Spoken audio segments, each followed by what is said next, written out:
जय हिंद दोस्तों, मेरा नाम है विनाश झा और हम पढ़ने जा रहे हैं एक नया चैप्टर फंडामेंटल ऑफ पार्टनरशिप। ये पार्टनरशिप जो आपकी बुक है उसका चैप्टर 1 है और बहुत ही इम्पॉर्टेंट है क्योंकि आगे जितने भी चैप्टर है सब में काम आने वाला है। ये चैप्टर आपका बहुत सारी जगह है, बीकॉम में भी है फर्स्ट ईयर में, सीए फाउंडेशन में भी है, सीएस फाउंडेशन में भी है। तो इसीलिए चैप्टर तो इम्पॉर्टेंट है ही और आप देख सकते हैं। मगर इस चैप्टर के अंदर आज आप एक भी प्रैक्टिकल प्रॉब्लम नहीं करने वाले। इसके अंदर हम खाली पढ़ने वाले हैं थ्योरेटिकल पार्ट जो कि इम्पॉर्टेंट है आगे के प्रैक्टिकल पार्ट के लिए। पार्टनरशिप क्या होती है, कैरेक्टरिस्टिक्स, पीएनएल एप्रोप्रिएशन, जो कि आप जब आगे करोगे तो आगे आपको ये वर्ड परेशान ना करें क्योंकि कुछ वर्ड आते हैं, कुछ टर्म्स आती है जो कि हमारा दिमाग ख़राब कर देती है। चलिए सबसे पहले स्टार्ट करते हैं partnership. Partnership refers to relation between two or more person for sharing profit or loss. Partners get together for doing business. Partnership का मतलब है जब दो लोग बिजनेस करते हैं साथ में मिलकर। क्यों करते हैं बिजनेस? प्रॉफिट या लॉस को बांटने के लिए। बस इतना ही है और कुछ नहीं। सर दो या उससे ज़्यादा तो मतलब कितने ज़्यादा हो सकते हैं? देखिए लिमिट कुछ नहीं है। इसके बाद आगे कंपनी होता है, अगर बहुत सारे लोग हो जाते हैं तो फिर वो कंपनी में कन्वर्ट हो जाते हैं। बहुत सारी बातें हैं तो हमारे लिए भी उतनी इंपॉर्टेंट नहीं है। हमारे लिए सिर्फ इतना जानना ज़रूरी है, दो या उससे ज़्यादा लोग होते हैं, अगर वो साथ में बिजनेस करते हैं तो उसे पार्टनरशिप कहा जाता है। चलिए अब आगे की बात करते हैं। Characteristics of partnership. कैरेक्टरिस्टिक्स मतलब कि पार्टनरशिप के अंदर कुछ ऐसी बातें जो कि पार्टनरशिप को दर्शाती हैं। सबसे पहली चीज़ क्या? दो या उससे ज़्यादा लोग, है ना। दो या उससे ज़्यादा लोग साथ में बिजनेस कर रहे हैं तो उसे हम पार्टनरशिप कहेंगे, क्योंकि हमने पहले पढ़ा है single proprietor, sole proprietor class 11th में। अब हम टू और मोर लोगों के लिए अकाउंटिंग करने सीख रहे हैं तो उसे पार्टनर कहते हैं। तो दो या उससे ज़्यादा लोग होने चाहिए और दोनों लोग कैपेबल होने चाहिए। In the Indian contract act, contract act से कोई काम नहीं है, बस आपको ये ध्यान रखना है दोनों लोग कैपेबल होने चाहिए। कैपेबल मतलब कोई माइनर जो बच्चा होगा वो पार्टनर नहीं बन सकता, सिर्फ फ़ायदे के लिए बन सकता है, नुकसान के लिए नहीं बन सकता और जनरली तो बन ही नहीं सकता। कोई अगर डिस्क्वालीफाइड बाय लॉ होगा, डिस्क्वालीफाइड बाय लॉ मतलब कोई ऐसा इंसान जिसने कुछ गुनाह किया है पार्टनरशिप को लेकर, कोई फ्रॉड किया हुआ है और अब उसे लॉ मना करता है पार्टनरशिप में आने के लिए। इसके बाद लुनेटिक और ड्रंकेड पर्सन, जो दारू पिया हुआ इंसान है या जो मेंटली ठीक नहीं है, उसके लिए वो भी एग्रीमेंट, वो भी पार्ट इन टू और मोर के अंदर कवर नहीं होगा। सेकंड पार्ट है आपका एग्रीमेंट। तो सेकंड पॉइंट है आपका एग्रीमेंट। एग्रीमेंट मतलब दोनों के बीच में क्या होना चाहिए? कंसेंट होनी चाहिए, यानी कि दोनों लोग बिजनेस करने के लिए एक साथ आने चाहिए। और ये जो एग्रीमेंट है, कई बार हम सोच रहे थे कि कोई रिटर्न डॉक्यूमेंट होगा, दोनों साइन करेंगे। रिटर्न भी हो सकता है, ओरल भी हो सकता है। मैंने कहा आपसे आइए हम दोनों मिलकर बिजनेस करते हैं, हम बिजनेस कर रहे हैं पार्टनरशिप, कोई ज़रूरत नहीं है रिटर्न कराने की। मगर अगर रिटर्न हो तो अच्छा रहता है, क्योंकि आगे अगर कोई भी प्रॉब्लम आती है तो वहाँ पे रिटर्न डॉक्यूमेंट आपके काम आ जाते हैं। इसके बाद है लॉफुल बिजनेस। लॉफुल बिजनेस मतलब कि सर लॉफुल बिजनेस होना चाहिए। लॉफुल बिजनेस का मतलब है कि आप अनलॉफुल बिजनेस नहीं कर सकते। सर अनलॉफुल बिजनेस क्या होता है? कई सारी ऐसी चीज़ है जो गवर्नमेंट मना करती है बनाने के लिए। आपने अपने घर में बॉम्ब बनाना स्टार्ट कर दिया, ये अनलॉफुल है, तो इसीलिए आप वो नहीं कर सकते। आप लॉफुल जितने भी काम है सारे कीजिए।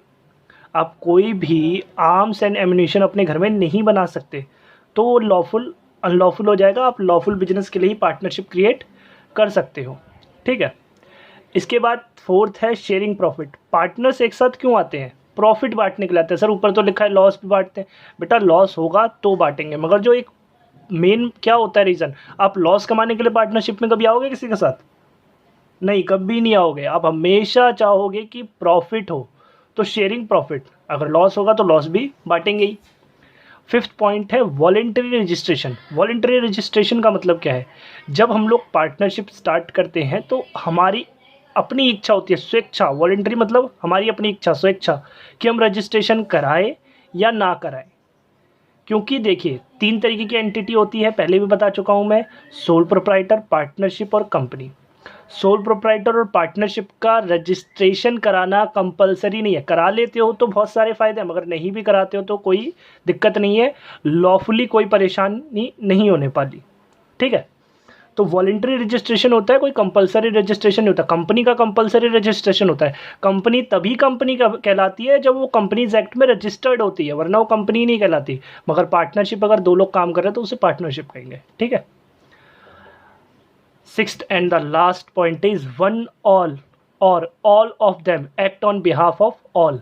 मतलब क्या इसका मतलब ये है कि मान लीजिए हम 4 पार्टनर हैं, ए बी सी डी।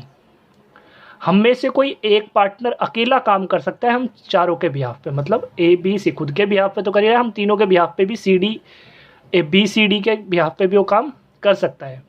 या फिर चारों, अगर कोई भी कोई एक्ट करेगा, ए अगर कोई भी काम करता है तो उसके लिए बी सी डी बिजनेस से रिलेटेड पार्टनरशिप अपने घर पे करेगा, उससे मतलब नहीं है। पार्टनरशिप में अगर कोई परचेज करता है उससे लायबिलिटी क्रिएट होती है, तो चारों के लिए। कल को ये नहीं बोल सकते तीनों कि भाई ए ने किया था ए से जाके लो, पार्टनरशिप के नाम पे कर रहा है तो तीनों लायबल पड़े, ये भी तीनों लायबल होंगे, ठीक है। तो इसीलिए हम एक दूसरे के बिहाफ पे भी काम कर सकते हैं, यह पार्टनरशिप में कहा गया है। पार्टनरशिप का एक एक्ट है पार्टनरशिप एक्ट, उसके अंदर ये सारी बातें बताई गई है। हमारे लिए वो पढ़ना बिल्कुल भी ज़रूरी नहीं है, परेशान ना हो, हमारे लिए जो पढ़ना ज़रूरी है हम पढ़ रहे हैं। आइए आगे की ओर बढ़ते हैं इसी के साथ। अब बात आती है पार्टनरशिप डीड की।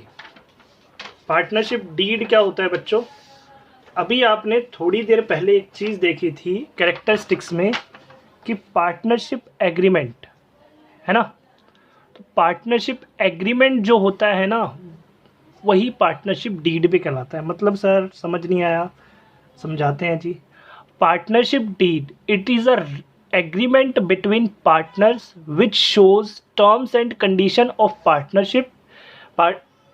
पार्टनरशिप डीड का मतलब है वो एग्रीमेंट जो पार्टनर्स के बीच में टर्म्स एंड कंडीशन को दिखाता है। क्या टर्म्स एंड कंडीशन होगी? भैया तुम 1 गिलास पानी पियोगे, हम 2 गिलास पियेंगे? नहीं।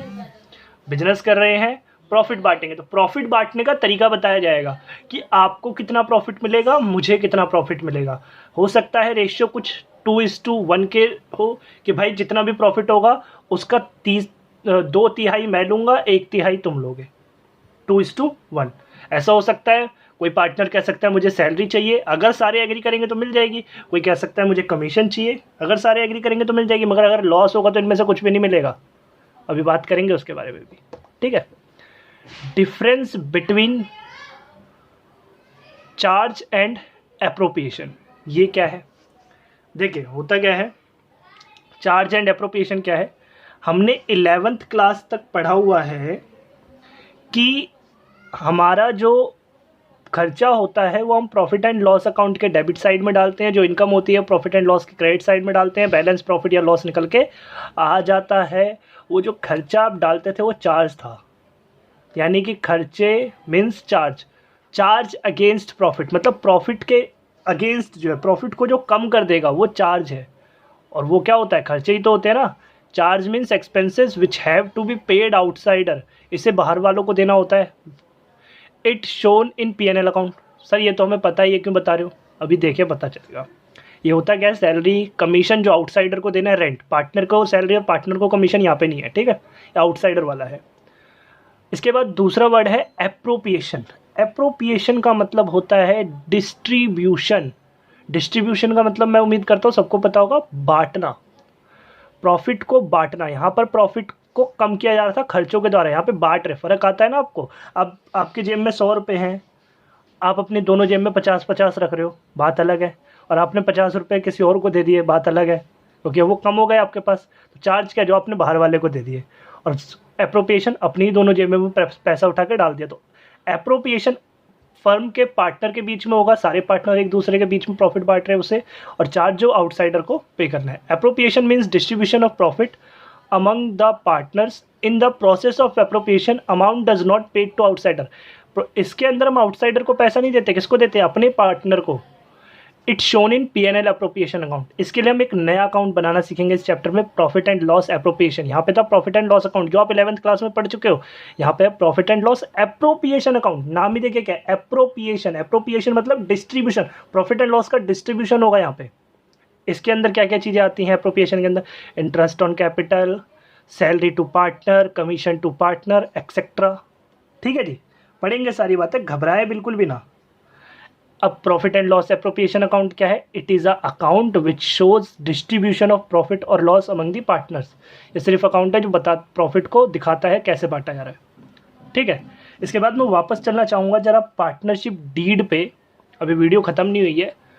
पार्टनरशिप डीड अगर होती है तो अच्छा है, और अगर नहीं होती है तो उस केस में पार्टनरशिप एक्ट को फॉलो किया जाता है।